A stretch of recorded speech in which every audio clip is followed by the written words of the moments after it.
So one thing I find a bit unusual, I only know this information because you're my son. I don't know if anybody would have a reason to know otherwise, but you have significantly fell in love with war, particularly World War II. Where do you think that comes from? Just What got you into it to begin with? My dad. He me and you watched Saving Private Ryan together, Mhm. and it just bing. And you were into it a little bit even before then, though. That was why we watched Saving Private Ryan, because you started showing interest in World War II on several different fronts. And I was like, oh man, we should watch Saving Private Ryan. I don't think I fell in love with, in particular, World War II. I think I was just war kind of fascinated me. Right. Yeah. Do you have any idea where that might have come from, or? Just like history in school, we were learning about it, and then movies have kind of glorified it. Mm-hmm. It's just like interesting, the history of it, the uniforms, the battles, the locations, the trenches, all the weapons, all the cool stuff. Yeah. And you've actually gotten some stuff. Talk about some of the stuff you got. So, what year was it? Christmas? 19, wasn't it? 2019, probably. 1945. Right before the pandemic. Which to everyone seems like years and years and years ago. Right before the PAN. So, yeah, I got a tanker jacket. I got trousers, a belt with a canteen. How do you know it was a tanker's jacket? Because it actually had the patch on it that had the cannon on it, which is the patch they gave to tankers. So whether he drove the tank or not, may never know. Right. But it was real. So you're saying you got one from a real soldier. His name is written in the back of the jacket. Oh, wow. Do you remember his name? No, it's really weird. It starts with a Q and it's like the whole alphabet. Remember the stain we found on the inside, and the owner of the store that sold it to us was like, I promise you that's not a blood stain. Sure. It was like an ink pen or something like that. We were like, whoa, this is weird. It didn't wash out. But the main thing I got that I was most excited about was my American M1 helmet. Yeah. Yeah. So that was pretty cool. And when you presented it to me, you told me it was German because of the curve in it. And I later learned it is a helmet made for German spies, because the lining on the inside of the helmet is different than an American's lining. So the American's lining actually comes out and has a leather strap that goes, because pretty much it's just a piece of metal with lining in it and straps, and that just literally slides out. And so when I tried to take my lining out, it wouldn't come out. It's like in there, and it looks way different than, say, Owen's helmet. Owen's helmet is from the Vietnam War. It's a family member's, and it has the lining that pops right out, and the camouflage cover. When you take the camouflage cover off, it looks just like mine. And then, yeah, I looked it up, and when you look inside of a Stahlhelm, which is a German helmet, it has the same lining inside as a Stahlhelm.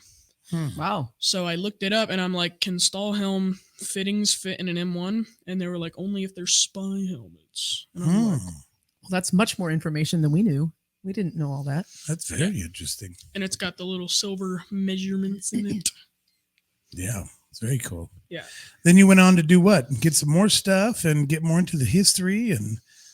Yeah, I got a reproduction, so it's not real, but I got a backpack, a World War II backpack that I kept a bunch of stuff in, like a bed sheet and an extra pair of clothes and a camera and a bunch of stuff to kind of just stocking stuffers, pretty much, to fill up the bag to make it look full. But also most of it was stuff they actually used. And then when we were on set filming the War to End 'Em All episode 4, We left it on accident out of view, so we didn't know we left it. And then when me and Dad went back to get it, it was gone. No, man. So it had my mess kit in it, my real mess kit, and a cardboard Morse code trainer in it. Bummer, The man. rest is just like, if it was a homeless person, then it's a pretty good goodie bag. You got a sheet to sleep under, clothes. Yeah. So Yeah. you got a photo of a random girl I found online. I printed a little black and white photo of a random girl so that in the show we could be like, well, I'm ready to go back to my sweetheart back at home. Oh, Because wow. they always have one of those scenes in those movies where they pull out a little black and white picture. Oh, that's funny. Good job. My sweetheart Amelia back at home. Can't wait. Tell us about the gun you got. Okay. For my birthday, the one thing I wanted was a Denix replica M1 Garand, which was the American battle rifle. It's a semi-automatic carabine, whatever you want to say. If you say carabine, I'm gonna kill you. But that's like saying caramel. Anyway, and it's like close to $200, so not likely.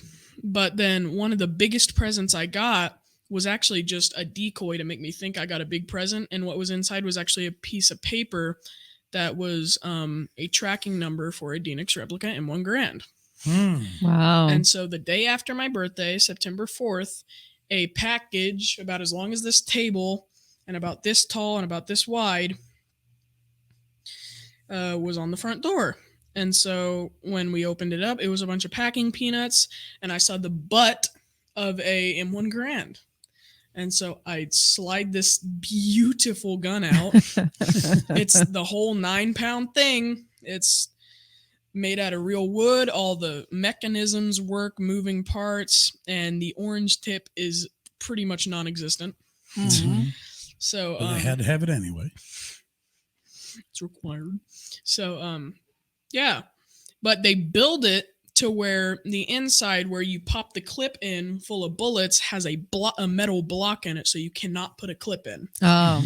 I wanted to get a clip not to put bullets in it, but so that when I pulled it back, it pinged like. Oh, yeah, yeah. Because that's the iconic M1 Garand ping. So I wanted to be like doing a scene where I'm shooting and then. The brass goes flying. Yeah. So yeah. So instead, we just decided to either not or edit the ping. And when we edit it, it sounds horrible and there's not a clip in the air. So it's just like, all right.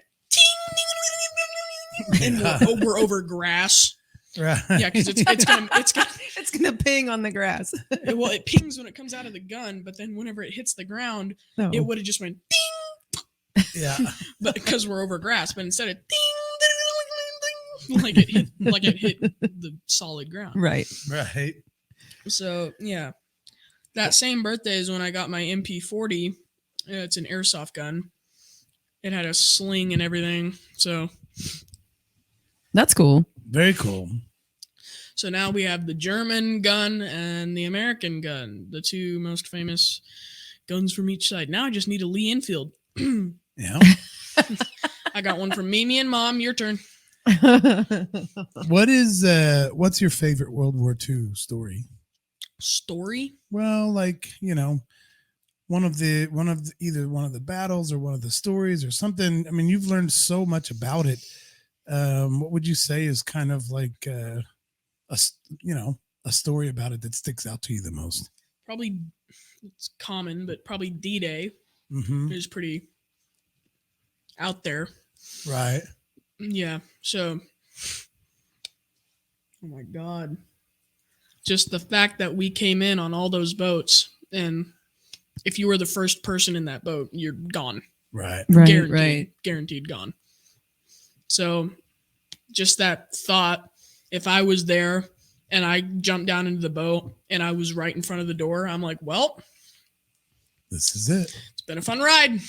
Right. So, Right. Yeah. there's a story of a guy on TikTok whose grandpa was the guy that pulled the lever in the boat and dropped the door. Hmm.